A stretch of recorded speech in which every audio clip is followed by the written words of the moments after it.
say about them. Yes. So the session is called Poetry in the Time of Pandemic. It doesn't have to be about the pandemic, but it's about how poetry always is a source of some kind of refuge, peace, solace at times like what we've been through in the last 2 years. So we've done this before. Jayant was there when we did it 2 years ago or 3 years ago. So each of you will come and read a poem or two depending on the length, and then the next person, and then the next person, and there'll be 3 cycles of this. So ladies first. Okay. हाँ जी, आप अपनी भाषा में पढ़ सकती हैं. So over to Sanghamitra ji. We'll start with her then. So the first cycle we'll start with you, second cycle we'll start with Swapna ji, and third cycle we'll start. बहुत धन्यवाद इस सुजोग देइथिबारु मैम को. मोर मने पड़छि दुष्यंत कुमार, गजलकार दुष्यंत कुमार, साय में धूप, तांको कविता संग्रह. उनको क्या मालूम कि विरूपी थी सिकता पर क्या बीती. उनको क्या मालूम कि विरूपी थी सिकता पर क्या बीती. वो आते हैं सिर्फ संग सिपियां उठाने आते हैं. मेरे गीत तुम्हारे पास सहारा पाने आएंगे. मेरे गीत तुम्हारे पास सहारा पाने आएंगे. मेरे बाद ये तुम्हें मेरी याद दिलाने आएंगे. थोड़ी आँच बची रहने दो, थोड़ा धुआं निकलने दो. थोड़ी आँच बची रहने दो, थोड़ा धुआं निकलने दो. कल देखोगी कई मुसाफिर इसी बहाने आएंगे. कहिबार तात्पर्य मैडम कहले कि 2 वर्ष भितरे जो आमर कोरोना महामारी काल रे मनीष जीवन रो जो उदासीनता, नैराश्य बोध एवं गोटे पेशी हिजबापण, अणनिश्वासीपण, ताकू नहीं कि केते जंत्रणा. ता भितरे किंतु कविता जहाँ स्पोंटानियस, जहाँ स्वतःस्फूर्त विभिन्न भावना को आधार करिकी से स्वतः झरी जाए. बहुत गर्व और गौरवर कथा मो पाई कि ए 2 वर्ष भितरे मते गौतम बुद्ध बहुत घारी थिले. तो एठी आपण मानक सम्मुखरे निहाती पक्षे से बहीटी को देखैबा पई चाहिबी. मोर अपूर्व सुजोग कि मालविका मैम मते गोटे एठी अपॉर्चुनिटी देले. मु प्रिपेयर नथिली, आदौ प्रस्तुति मोर नथिला. मु भाबुची गौतम बुद्धंकर ही आशीर्वाद आउ मो पाइका तांकर वरदान कि मु एठी आसिकी समस्त को देखै परछु मो बही बोधि छाया. ए कविता बही संपर्क रे निश्चित टिके कहिबी. जेहेतु कोरोना काल रे लिखिची, प्रति नारी जीवन रे बहुत जंत्रणा थाए. मोर घर पाख कॉलोनी रे किछि स्त्री लोक मान को देखे जो माने सबुदिन काम करिया पे बाहरी जानती. कोरोना काल रे काम बंद हो गला. किछि दिन से माने संचिथिबा पैसा जो माने सब पाखापाखि बस्ती रे रहंती, मु सेई पटे जाए तो देखे से माने सब ठीक ठाक थिले. किंतु किछि मास परे बोधवे आर्थिक अनटन निश्चित तांको घारी थिबो, असुविधा रे पड़ी थिबे. साधारण साधारण मन दुख, जंत्रणा, विषाद बोध सब लक्ष्य करे एवं किछि किछि कथा कान को आसे. यारे भितरे स्वामी छाड़ी की चली जाती. एमती मध्य घटना घटी भारी जंत्रणादायक. एमती गोटे भावना मो भितर सृष्टि है कि गौतम बुद्ध गोपा को छाड़ी की पलई थे. एवं गोटे साधारण स्तर रे आमे नबा गौतम बुद्ध को मु भगवान बोली भाविकी एठी विचार करिया को आपण मन को कहूनी. गोटे साधारण चिरंतनी नारीर मानसिकता को एठी मु व्यक्त करिया पई चाहिछि. प्रथमे जणै कि एते शताब्दी शताब्दी परे कहीं गोटे नारी को आवश्यकता पड़िला से निजर दुख को पुणी थरे कहया तो गोपांक जंत्रणा, तांको विरह. कारण गोटे झीटे बहु आशा नहीं आसी थाए स्वामीर हाथ धरिकी. से विचार करेनी मते को प्रकार सांत्वना मिलिबो स्नेह मिलिबो सौहार्दपूर्ण वातावरण मिलिबो से सब विचार करेनी कारण से जनक उपरे पूरा संपूर्ण रूपे निर्भरशील थाए विश्वास करी थाए किंतु पर क्षण रे जदि सेही व्यक्ति जहाँ उपरे एते विश्वास थाए से जदि छाड़ी की चली जाए तो कौन की प्रकार जंत्रणा। तो आज मोर कविता बहुत धन्यवाद आउ थे मालविका मैडम को मते अपॉर्चुनिटी देइथिबारु मो कविता पढ़ी आपण मानकु भल लागिबो बोली आशा करछि।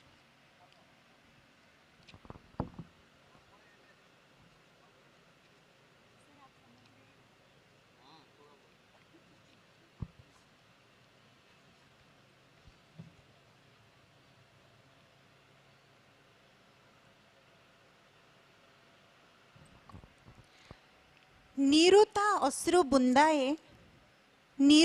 अश्रु बुंदाए बिलापर कारुण्य सूचाए दग्धीभूत हृदयर उत्तप्त आवेग उष्म अश्रु बिंदु दे झरी पड़ी थाए आखिर पलक दे झरी जिबा परे रंगहीन लुणी जलटोपा केते कहा विरह क्षतर आंकी थाए रक्ताभ भूमिका इतिहास किंबदंती पृष्ठा एजावत मुक साक्षी अच्छी कहिबाकु साक्ष्य मुनि गौतमंक कथा कोल्य बंशी अपरूपा जशोधारा व्यथा मु गोपा एक पूर्ण नारी सत्ता प्रज्ञामय बुद्धंकर प्रकृति रूपिणी शुद्ध जोगमाया मु बुद्धमय दिव्य बोधि छाया मु बुद्धमय दिव्य बोधि छाया। धन्यवाद।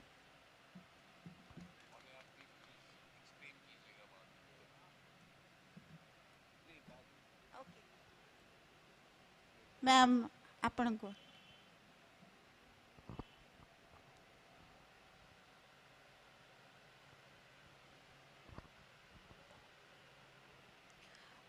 जेहेतु पोएट्री ऑफ पैंडेमिक कहला मु तो पैंडेमिक ऊपर कविता टाणी आसी पढ़ुची। कवितार शीर्षक आउ क्यों ना दियो। हे गंगोत्री जमुनेत्री ब्रह्मपुत्रर बिंदु बिंदु जल स्रोतर रूप धरी बही चलीछ कुआड़े भोकरे विकल। हे हिमालयर तुषार शुभ्र गिरिशृंग केउं तृषारे तरली राजपथ उपरे थापी चलीच थर थर असहाय विवश रक्ताक्त पाद। भोकर भाइरस तो नीति नीति झुणुछि तमर अंत तेबे काहाकु आउ डर कौन पाई कांधरे बोही चलीच बेताल परी आतंक। साइकेल कैरियर रे 9 मासर गर्भिणी स्त्री बुढ़ा बाप हाथ धरिछि गोटे पिलार आउ गोटे दौड़ुची तातिला पिचु उपरे पादरु छिंडी पछरे कोठी पड़ी रहिलाणी तार चप्पल। तुमर ए आगामी पिलार ना कौन रखिबो गोपबंधु। झियो हेले भार्गवी पुओ हेले हुएत जगन्नाथ। घरे रोगिणा बुढ़ी माँ खुंटुथिबो मूसामाटी चाउल सेथिरे पुणी तमर भाग।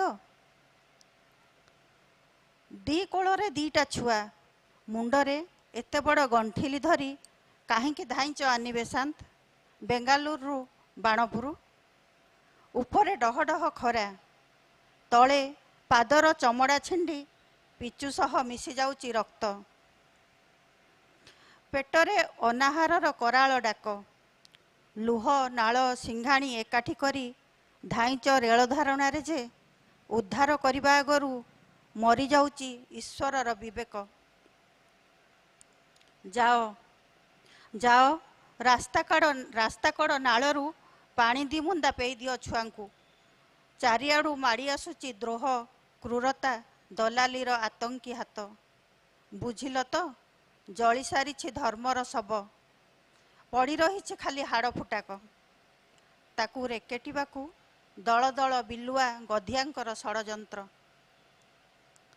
तम कांध उपरु मुंड कुआड़े गला मोहन दास। गोटे कबंध परी आलीमालीर बुजुला धरी धपाली चकुआ जुआड़े सेठी जे तुमको ठाब मिलिबो बोली कौन तमे पूरा निश्चिंत। गाँ लोके ठिया करी रखिबे गाँ मुंडरे निज पत्नी पिला चिन्ही न चिन्हिला परी हेबे तम मुंड नाही जे मोहन दास तुम मुह नाही मोहन दास सुरतर सूताकल रे कटिगला कि आउ दुर्घटन ना हजिगला राजनीतिर पचा पोखरी रे कटिगला कि रणजंतारे ऋणजंतारे ना बंधा पकई देइथिल महाजन पाखरे जा हेउ ए जो असंख्य पिंपुड़ीर धार परी दिन राति पड़ी उठी धाउंचंती समस्ते सेमानकु टिके धैर्य शिखाओ मोहन दास तम लंबा बाड़ी आउ चषमा कहीं देखा जाउनी तो तमे देखि पारुच तो मोहन दास जा बई देही ताटी आउजई दे जा आंध्रर इटा भाटी पड़ी तो मार शब नेया सान भौणीर पेटरे भी मेंचाए चकटा माटी भाटीर आदौ पचारिबुनी किए से छुआर दाए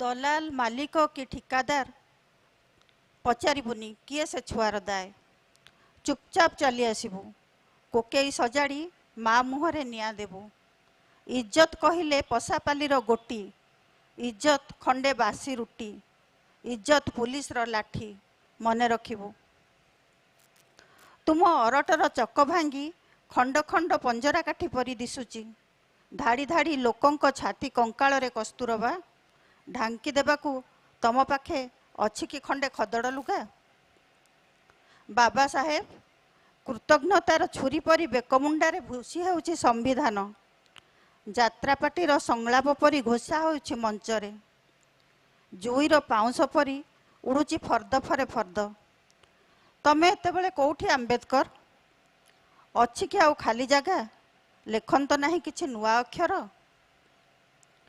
मुजफ्फरपुर नगर स्टेशन रे न उठिबार जिद रे सोईची गोटे माँ तार लुगा को ओटारी कई कई कांदुची कौला छुआ आस मा टेरेसा ताकू कोल को उठे नियो मनुष्य तार इतिहास पिठी रे ए कांद भारी विकटाल से खोजुची अपहृत सांत्वनार छुआ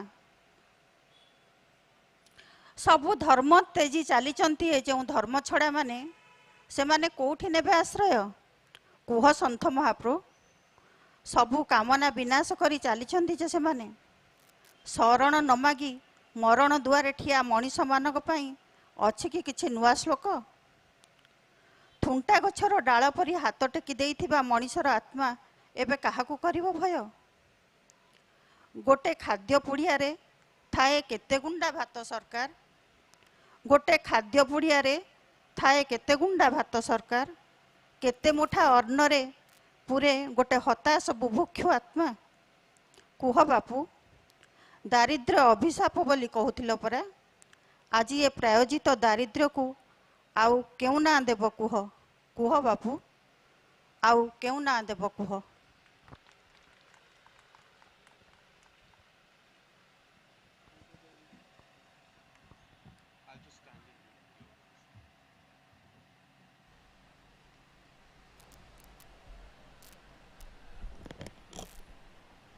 Good evening. That's a very hard act to follow because they are real poets. I'm a poet more by proxy and hobby than anything else. और अगर हम ये पैंडेमिक की बात कर रहे हैं तो 2 साल के लिए जब हम बैठे थे घर पे और कुछ काम वाम नहीं कर सकते थे उन 2 सालों में इतनी डिप्रेशन हुई थी कि मैंने सोचा मैं सिर्फ मज़ेदार पोइट्री लिखूंगा. I'm not going to write any kind of serious poetry. I'm just going to write fun poetry. So, with apologies, here goes.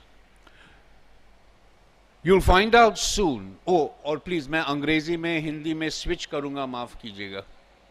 You'll find out soon if you don't know it.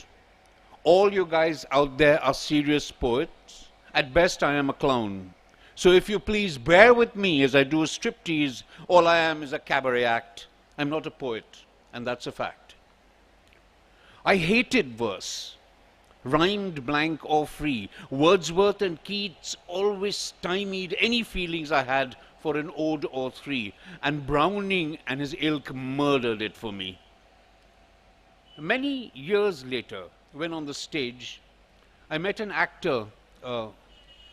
He was from a different page almost, who recited 5 lines which made a lot of sense. The words he recited addled my brains. This was my friend Vinod Nagpal's refrain. He said, हम कांच के गिलास नहीं हैं जो हाथ से गिरकर अचानक टूट जाए. हम दोस्त हैं मेरे दोस्त जो पहले एक दूसरों के नजरों में गिरते हैं फिर आहिस्ता आहिस्ता टूट जाते हैं. And I went on a reading spree, read every kind of poetry. Some of it was crap at best, others passed some kind of test. I began writing cell phone verse, and so began a new kind of curse. In its completest form, it had to be seen as fitting onto a cell phone screen, because poems can get ruined if you're scrolling up. Here was the first one. फिर हिंदी में, sort of. आप, मैं, वो, हम सब cell phone उठाते हैं, इधर फोन करते हैं, उधर एसएमएस, आपकी तस्वीर उतारते हैं, अपनी फोटो लेते हैं और फेसबुक पे पोस्ट करते हैं. 4-5 हजार मिलेंगे आपको ऐसे डेली. कुछ लोग अंग्रेजी में लिखते हैं आई टुक अ सेल्फी, और कुछ हिंदी में लिखते हैं मैंने खुद की ले ली. So that's the thing. That's what I was doing during the pandemic, trying to amuse myself and everybody around me, well, the handful of people that were around me.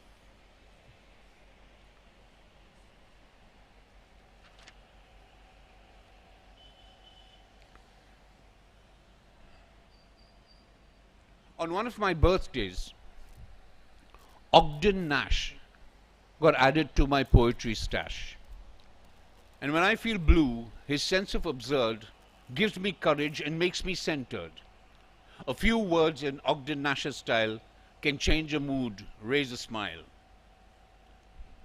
When Israel jackbooted onto the Gaza Strip, I pulled out my phone and out came the script.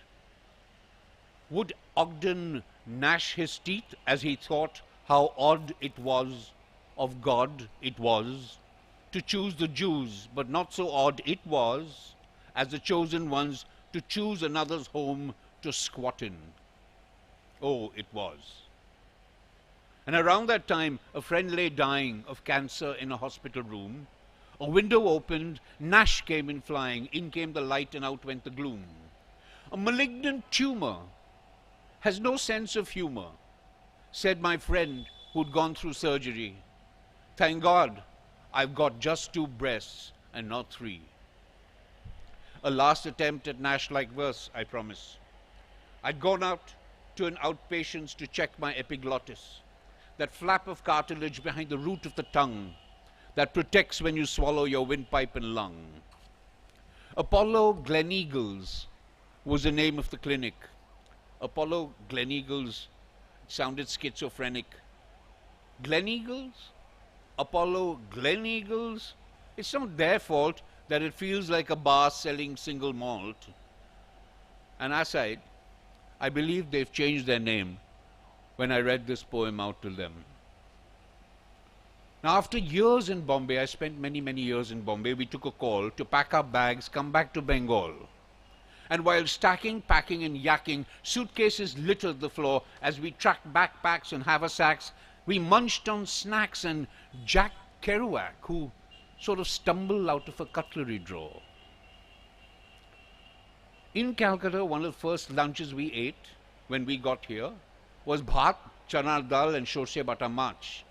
We stuffed ourselves to our gills and ears, but while eating fish, there's always a catch.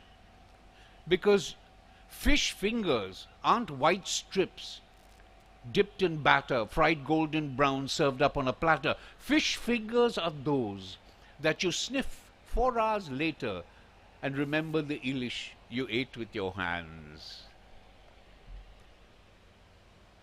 Well, this annoyed a Bengali friend of mine. I used to rhyme very badly, and he said, "Can't you do something without a rhyme?" So I said, "A verse in prose is something you will object to and feel that it's treading on toes of all that's everyday and normal and that it lacks grammar and literary decorum, do you suppose?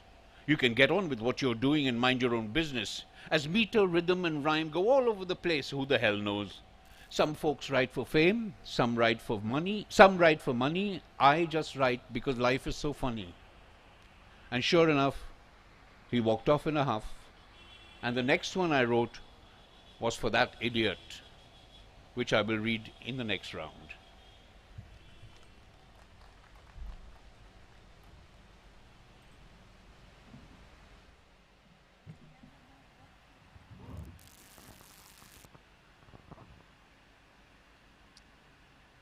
Sir, मैं चाहती हूँ कि आप थोड़ा जो भी आप English में लिखे हैं उसके ऊपर थोड़ी सी अगर हो पाए तो थोड़ा हमको समझा दीजिए, क्योंकि बहुत स्पीड में थे और अच्छे से हमको समझना है।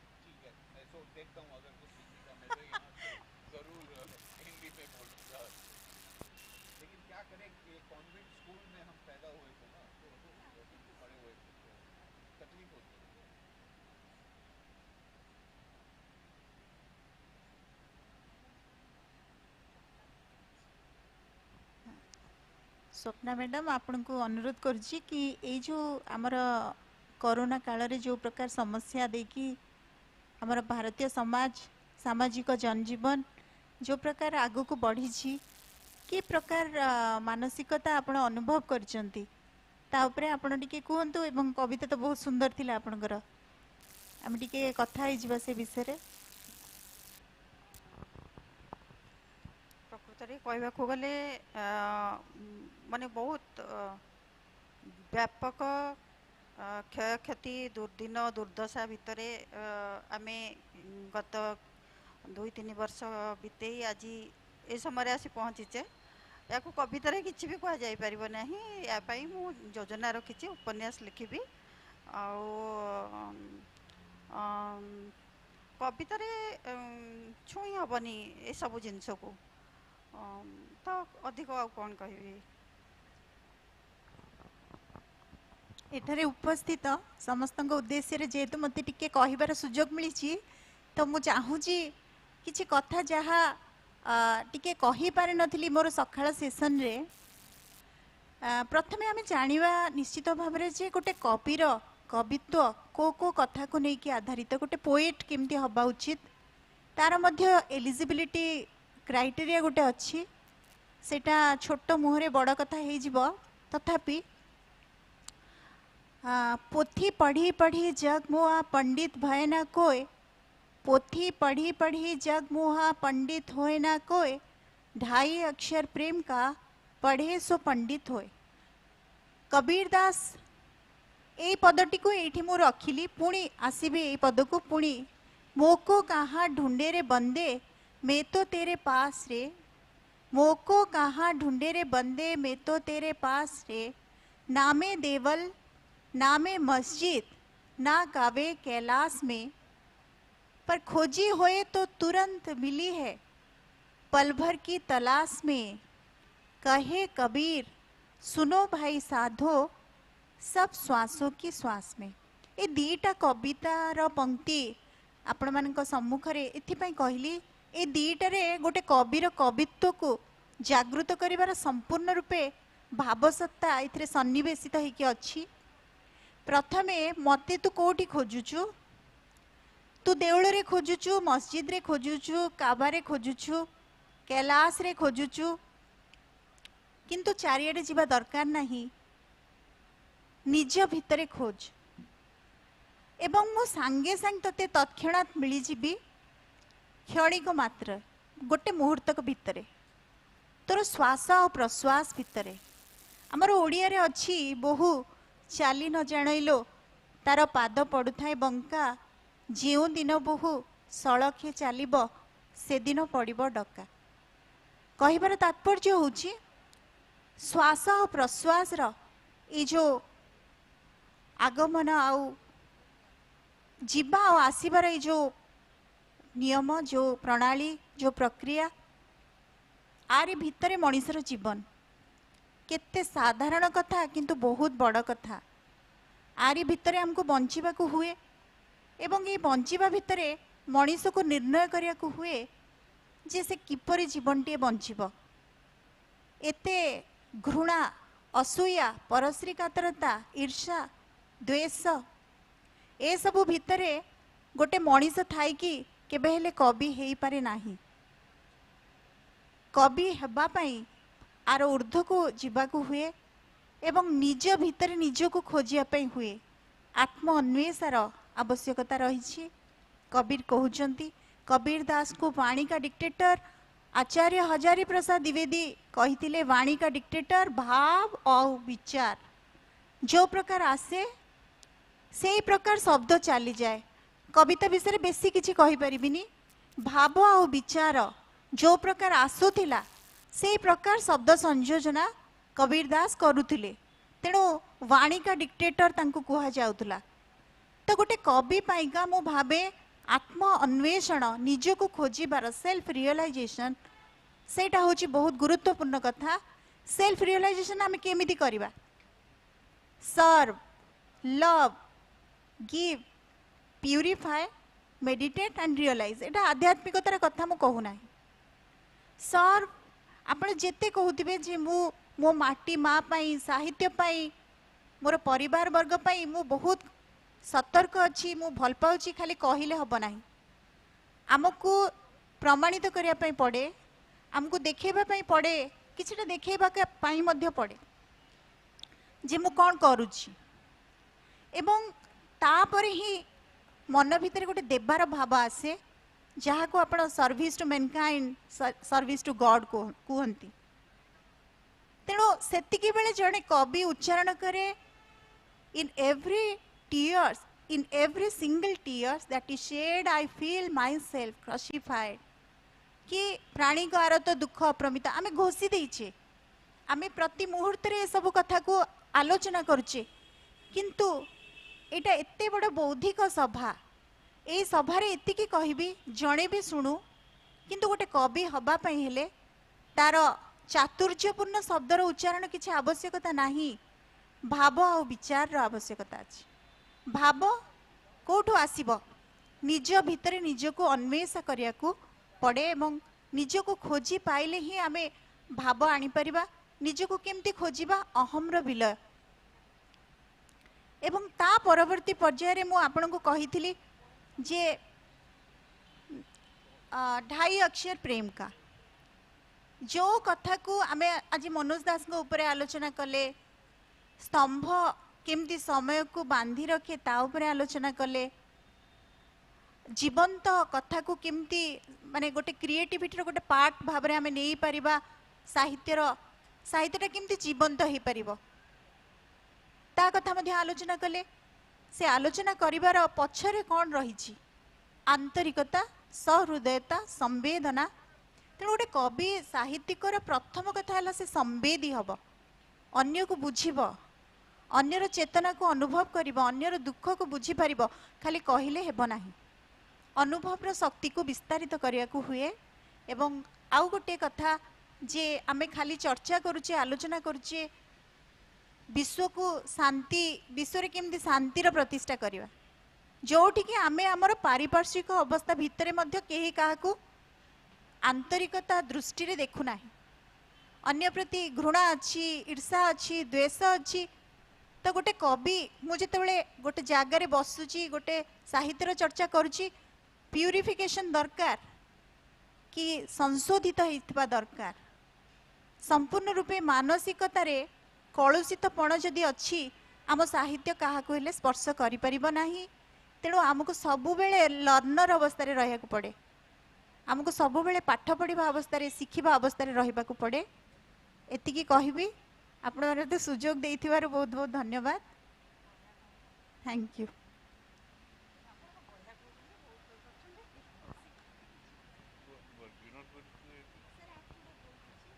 अच्छा, आपने तो मुझे कहा कुछ हिंदी में बोलने के लिए, आप खुद तो अपनी भाषा में बोलते कि मुझे भी एक शब्द समझ में नहीं आया, माफ़ कीजिएगा, लेकिन हिंदी में अगर मुझे याद आए तो एक सुना देता हूँ, पर फिर अंग्रेजी में चले जाऊँगा। हाँ, शाम ने ओढ़ी चादर है, बस्ती पे रात भारी है, अंबर में खामोशी है, न जाने किसकी बारी है। दिन में साए, रात अंधेरी, खौफ की दरिया खौफ की बेरी, बेहोश बेखबर है मंजर, गुमनाम यहां तैयारी है, न जाने न जाने न जाने किसकी बारी है। गंदली पानी नदिया का चुपचाप सदा सा बहता है, एक लाश है ये, एक लाश है वो, धीरे से कोई कहता है, कोई रोग नहीं, कोई सोग नहीं, कोई दर्द नहीं, कोई बीमार नहीं। धीरे से आया एक प्रश्न, कहीं न्यू दिल्ली यहां तो आई नहीं। शाम ने ओढ़ी चादर है, बस्ती पे रात भारी है, अंबर पे खामोशी है, न जाने किसकी बारी है।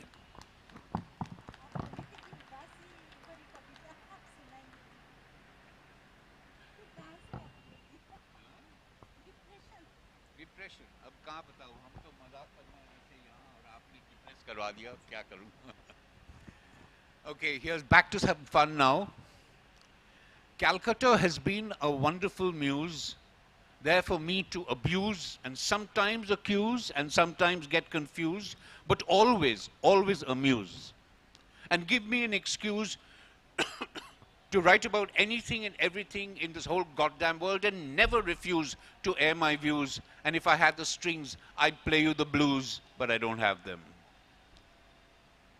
Every time pen touches paper, 26 letters, sometimes 52, take on a life of their own in a search for some sort of sanity. Here's what happened a couple of years ago in Calcutta. In the sudden quiet of a newsroom, stunned actors sit and stare. Sorry, I'm so hung up on acting, my apologies. In the sudden quiet of a newsroom, stunned editors sit and stare at a rash of rapes, random murders, break-ins and burglaries, a flyover collapse that kills 27 people, injures 100 or so, and it is just 12:25 in the afternoon in this, the city of Bhoy. Not joy, Bhoy. And one more lie gets told, and one more story is told. The young, not so old, and the aged find themselves as headlines on pages of news and in incoherent streams that shout at them from television screens. Well, enough of the newses and the silly viewses. Here's something unfunny, but still amuses. And if you're upset with it, well, tough. I stopped looking at women as sex objects. I look at them now with the utmost respect. This has had an unfortunate side effect. My libido now is totally wrecked.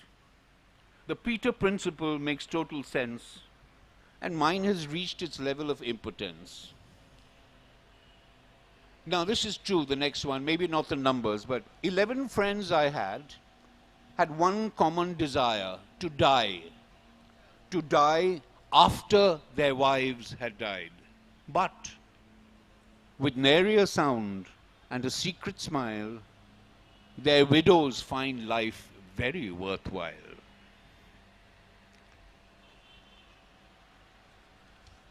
I go for morning walks in this place in Calcutta. It's very close to where I live. It's called Maddox Square. And this is more of a statement about the place than the walks I take. This little place called Maddox Square, where some folks take the morning air and others come for other reasons. Some folks come and do their yoga. Some come to nurse the hangovers.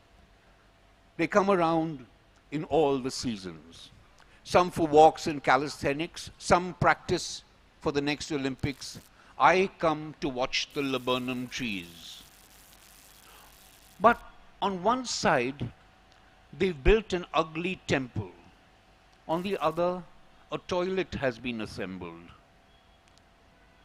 Both cater to everyone's morning needs. A Brahmin wraps a sacred thread around his ear and enters one to spend a penny. A Pandit in the other one stands under the rising sun, collecting pots and pots of money. Without delay, both should be closed. Their smells infiltrate the stuffiest nose.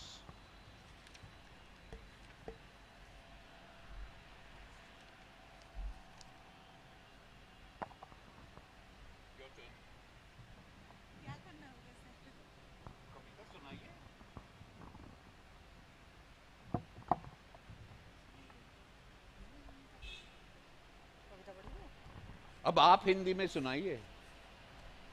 हाँ?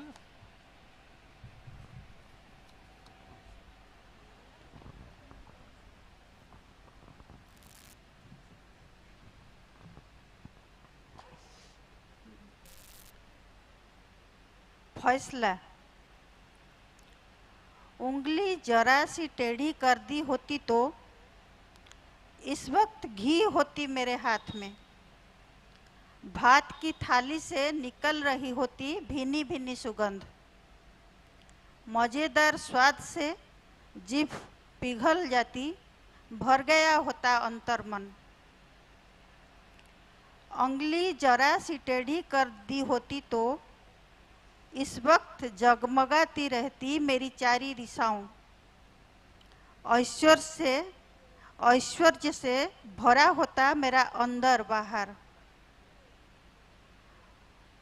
डूबते सूरज की लालिमा से इंद्रधनुष बनाकर मैं सभी की प्रिय बन सकती थी. मूर्खता पर विनम्रता का पुट चढ़ाकर लग रही होती फलों से भरे वृक्ष सी. अभिजात और महिमा मंडित. जीभ की नोक को चाटुकारिता की तारकसी से सजाकर दिखा सकती थी अपनी कलाकारी. उंगली जरा सी टेढ़ कर देती, उंगली जरा सी टेढ़ कर दी होती तो, लेकिन किया क्या. भीतर ही भीतर टपकती लार की घूंट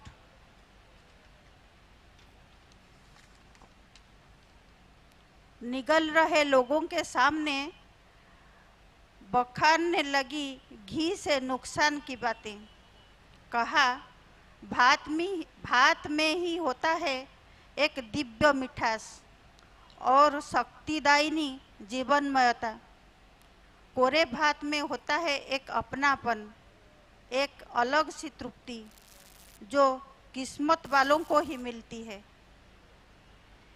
देखो, मुझे टेढ़ा करना नहीं पड़ा अपनी उंगली को.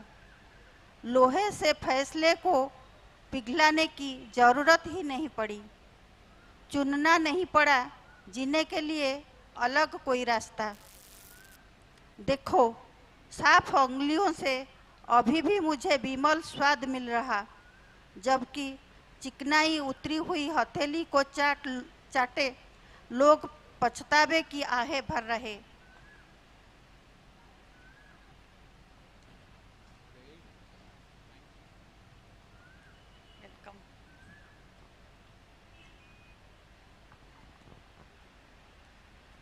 धन्यवाद. वर्तमान गोटे कविताटे ओडियार. नमस्कार सर. बोधे आपण आगे यहाँ पढ़ी तथापि आउ थे. तो कवितार अच्छी कि तमे कि ईश्वर. कवितार शीर्षक हूँ तमे कि ईश्वर. एथिरे समस्त को ईश्वर भाव में मानि हम. व्याख्या तो करवा उचित नुह कविता. तथापि जसोधरा मैम टिके शुणु मो कथा. बिंदुए आलुओ बिंदुए आलुओ दुरंत से प्रासाद कि मंदिर सेपटू बाहरी आसे मनीषर मुह आखि आकृति भली दिसे तमे कि ईश्वर तमे कि ईश्वर जे रूपकटे भली चेनाए आलोक भर्ती अमृत कलसी रे निज जीवन बांटती मु एठू विदाय नेले जल धापे सिंची शुद्धि हे जीवा पाई काले ईश्वर प्रस्तुत थांती एते प्रवणता मनीषपणर एते प्रवणता मनीषपणर एकमात्र तमे ही तो देई पार ईश्वर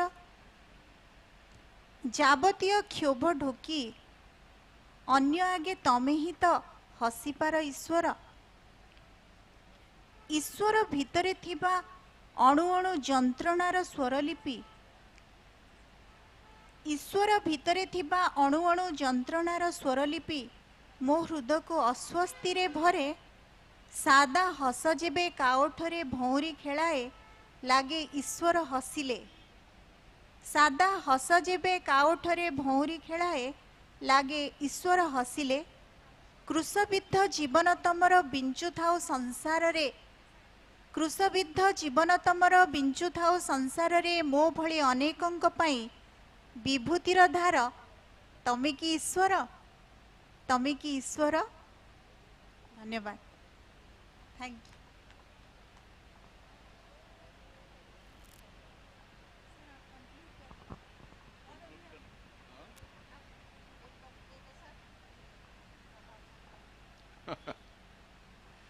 भैया यहाँ रिक्वेस्ट है कि इस 2-3 पोएम्स के बाद ये सभा हम শেষ করে দিই বাংলায় বলছি এবার জানি না কোন ভাষায় বলতে হবে Here's one that I feel very strongly about.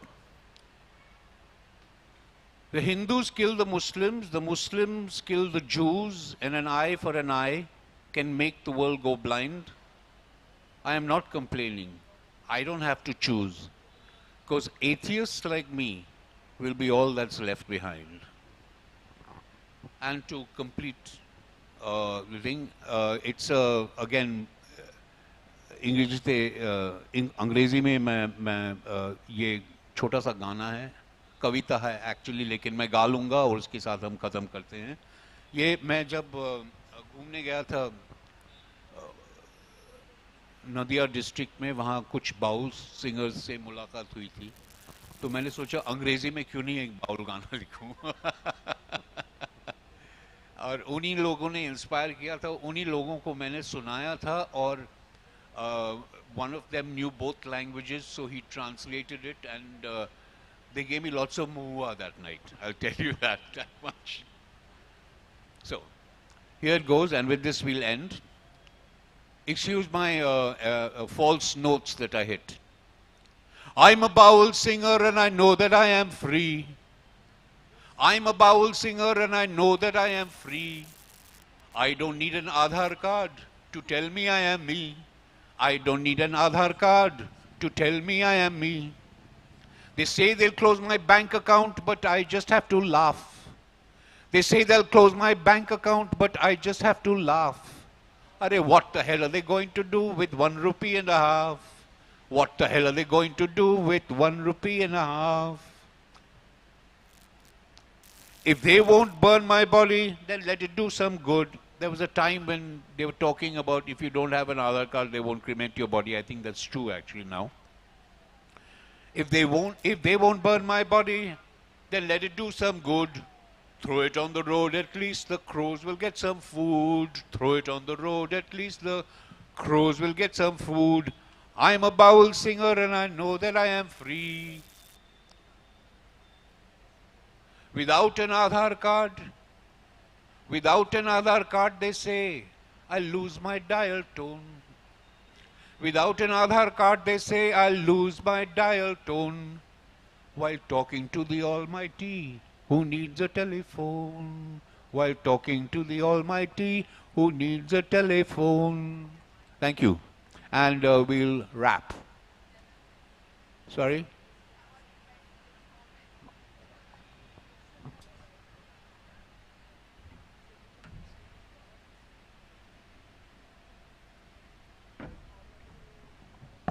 मैं इतना आपको बोलना चाहती थी कि यहाँ इस सिटी में, हेलो, अब सुन सकते हैं मुझे? आप मुझे सुन सकते हैं? सुनी पारुचो ना? सुनी पारुचो? आप सुन सकते हैं मुझे जयंत जी? जरा ऊंचा बोलिए। इससे ऊंचा नहीं बोल सकते, माइक का ऊंचा कीजिए। बिल्कुल, अभी सुन सकते हैं? हाँ जी, मैं ये बोलना चाहती थी कि इस शहर में हिंदी समझने वाले, बोलने वाले बहुत लोग हैं और आपके फ़ैन भी बहुत हैं। और, और आपके जो अस्टाउंडिंग परफॉर्मेंस इन आर्या वो है, उसमें बिल्कुल ट्रांस में हैं इस शहर के लोग. The pity is people think that it will be a pure literary and very cerebral program. So the people who are your fans, who they haven't come. और मुझे मालूम होता तो मैं अभी एक्सटेम्पोर ये इनकी कविता में हिंदी में कर सकती थी. अब मैं खुद पब्लिश्ड राइटर हूँ, कल मैं पार्टिसिपेंट भी हूँ, पर मैं मूलतः हिंदी में, उड़िया में लिखती हूँ. But I can manage Hindi and some other Indian languages. I am multilingual person. तो नहीं, ताली मत मारिए, मैं बहुत दुखी हूँ. तब मैं मोबाइल इसीलिए ढूंढ रही थी कि मेरे ही कुछ हिंदी का कविता है क्या, क्योंकि आप जो हे ईश्वर लिख रहे थे ना, बताए ना, मैं एक्सटेम्पर 5 मिनट में कर सकती थी उसको. तो एकदम कुछ तो समझ में, मतलब कुछ तो लेके जाते. जयंत जी. हाँ जी, मालविका जी से कहिए कल एक और सेशन बैठाएं. कल बहुत भीड़ है, कल बहुत बिजी है. शायद कुछ टाइम मिल जाए. Thank you. Thank you.